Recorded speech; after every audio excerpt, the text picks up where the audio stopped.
City Council met last night, Monday, December 21st at 5:30 in council chambers to go over several items. First of all, we had a public hearing related to the city's 5-year capital improvement plan. That's a $90 million plan over 5 years. Outlines various things like airport treatment plant upgrades, street construction, vehicle replacement, and the like. We held that public hearing.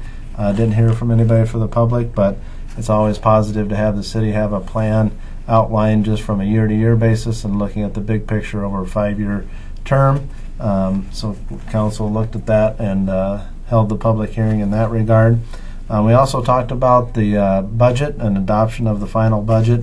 This is a long-term project that starts with staff back in March of each year, works forward working with council in work sessions and adoption of a preliminary levy in September. And then we held the Truth and Taxation public hearing in first part of December here, and then council at this meeting adopted and set the final levy for the city in 2016. It's an all-funds budget of nearly $30 million, $15.5 million in general fund expenditures. City has a great credit rating of AA2. When you look at your taxes, essentially a little more than a third go to the city for the costs incurred by the city in a given year. We are heavily reliant on local government aid. It's a state partnership with local governments across the state that helps cities of low property tax wealth deal with the same funding challenges as more affluent cities. So 51% of the budget comes from the state, so we're heavily reliant on that, and we're appreciative of that relationship with the state. The budget funds about a little over 43 full-time equivalent positions for the city to help carry out the tasks for the city. The overall levy for the city was $4.9 million tax levy, and that's what we ask of our taxpayers to help us run the city in a given year. This increased by about $575,000. Those added costs are essentially going to help pay for a patrol officer in the police department as well as a detective position in the police department. Parks and Recreation is adding a staff member mid-year to deal with a lot of the land acquisitions that come with the flood acquisition lands that the city has taken a proactive stance on and addressing those concerns, a lot of maintenance and those things with the added lands that we've had over the years and starting to catch up to us as far as being able to maintain those properties. So we'll add a position mid-year. The Nature Center with the expansion there with the new interpretive center, they're going to bring on a new person there mid-year as well in 2016 to help address those added demands by having the interpretive center. The overall increase is about just over 13%. Excuse me. Sorry about that. Just over 13% increase in the levy to accommodate those things. The largely about 2 to 3% comes of that increase is captured by new tax revenue coming into the city from development and that sort of thing. So that's positive, helps hold down the costs for existing taxpayers. We had a retiring TIF from the Holiday Inn Tax Increment Financing District that's coming online. Instead of those funds going to repay the increment on the infrastructure improvements to make that happen, those can return to the general fund and help us absorb about 3 to 4% of those costs. The main driver and cost of the city budget is certainly personnel. About 60% of the cost of the budget go to help fund people to help us run the city. So generally, council went ahead and a lot of the work that they do leading up to this adoption of the final levy is really a culmination of a long-term process. So that was adopted last night.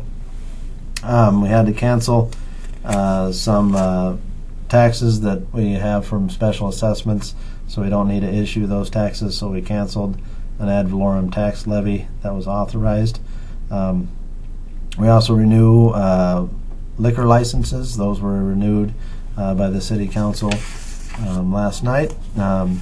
Periodically we have to adjust. We generally link the city's reimbursement rate for mileage reimbursement to the federal rate, and that had been lowered, so we lowered the mileage reimbursement rate to mirror the federal reimbursement rates. We also were very fortunate. We had the Hormel Foundation is committed to helping us with the new Nature Center project, so we accepted $1 million of that project with an overall commitment of $5 million to the city to help us build out the new Nature Center. So council accepted that donation of that for that project. We also accepted Hormel Foundation grants of various areas for the city, totaling about a little over $500,000. We're asking for some. We'd asked for some renovations at Riverside Arena, which was granted.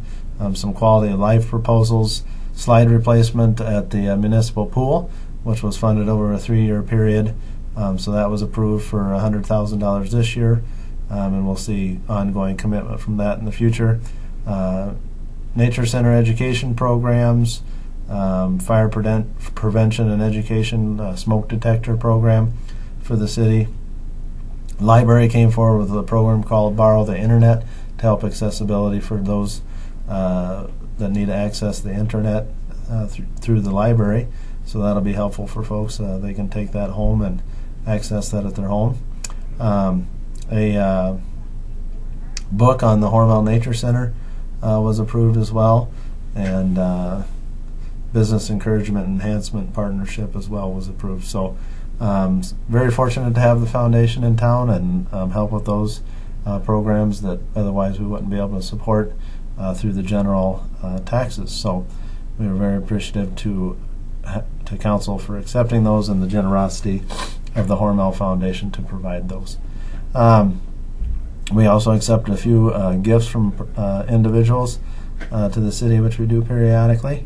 We also had a voluntary furlough policy that is available for employees to take time off unpaid if they so choose, and some parameters around that. We also improved what's called an ICM agreement, which regulates waste coming into our wastewater treatment facility. This is from SKB, the construction landfill waste that comes off that gets processed in our wastewater treatment facility. So we had an agreement with SKB for that. We also had a donation of real property for the city. Charlie Favre donated some property to the city that'll help us with flood control project along Turtle Creek, so that was appreciated as well. We approved appointments and reappointments to boards and commissions for the city of Austin. If there's individuals out there that have interest in serving on a board or commission for the city, feel free to contact us. Look on our webpage, find out more information. We'd be happy to let you know what those availabilities are and where you might have an interest in helping out the city. We always appreciate the volunteers who help us on different committees. We had Sustainability Task Force, Human Rights Commission, Fire Civil Service Commission, Library Board, Parks and Rec Board, Planning Commission, Port Authority, Cable TV Committee, so Pillars of the City Committee, so several opportunities to volunteer your time and give back to your community. So should you have an interest in that, please feel free to contact us. Had a hazardous structure that council declared, as well as a few junk and illegally stored vehicles that council authorized staff to take action to address that. So that really rounded out the city council meeting.